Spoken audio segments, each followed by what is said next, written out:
एक दिन की बात है, यूँ हुआ कि हमारे एसपी साहब छुट्टी पे थे, एसपी सिटी साहब भी छुट्टी पे थे।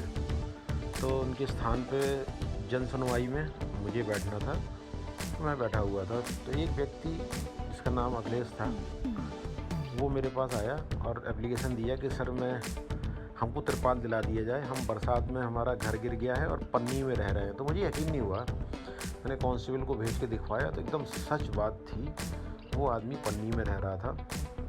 तो मैं तुरंत ही उसे अपनी गाड़ी में बिठा के ले गया। 2 फोल्डिंग बेड, गद्दा, एस्बेस्टस शीट, एक फ्रेम तुरंत बनवा के दिया ताकि इसका बरसात में ठीक से रहने लगे। कैसे कोई रह सकता है एक पन्नी में? मुझे पहले सुन के बड़ा ताज्जुब हुआ था। फिर ऐसा हुआ इत्तेफाक से कि मैं उसका ये स्ट्रक्चर खड़ा करवा पाता, तब तक मेरा ट्रांसफ़र हो गया।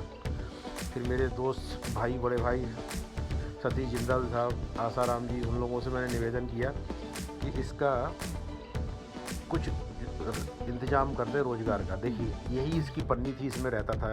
ये बाएं साइड में जो आड़ बना हुआ, इसके अंदर वो रहता था। कैसे रह सकता है आदमी? कैसे संभव है, वो भी बरसात में? तो अब उसका एस्बेस्टस शीट का लग के एक कमरा बन गया है जिसमें बेड लग गए हैं उसके। ये उसका बाथरूम था। ये जो मैंने एस्बेस्टस शीट और फोल्डिंग बेड दिया था उस दिन का था। इस तरीके के पन्नी के नीचे रहता था। इसकी जगह वो तिरपाल मांगने आया था।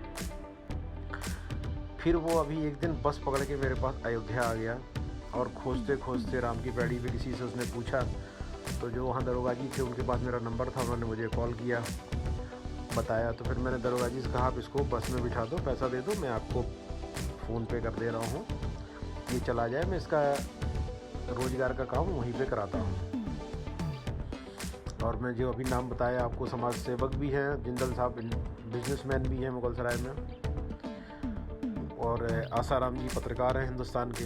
इन लोगों द्वारा उसे एक हाथ से धकेलने वाली ठेली नहीं आती है जो, वो ठेली दी गई, सब्ज़ी लगवाई गई। सारे अधिवक्ता मित्र हमारे, उन लोगों ने सब्ज़ी खरीदा।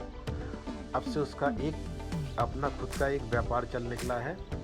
अब वो रोज़ 1,500-2 हज़ार रुपये अपना कमाता है, उसका परिवार चल रहा है। तो कभी कभी लगता है, मन को सुकून होता है कि जो अधूरा काम रह गया, तो देखो किसी मित्र को या भाई को कह दिया और उन्होंने सुन लिया। तो ये इसके लिए बहुत साधुवाद सतीश जिंदल साहब की, उनकी टीम को, और आसाराम जी को, राजेंद्र यादव को। इन सब लोगों ने उसकी आजीविका स्टार्ट करा दी है। Thank you. इसकी एक छत का बड़ा सहयोग गौरव जायसवाल ने किया। गौरव जायसवाल का बिल्डिंग मटेरियल्स का काम है मुगलसराय में।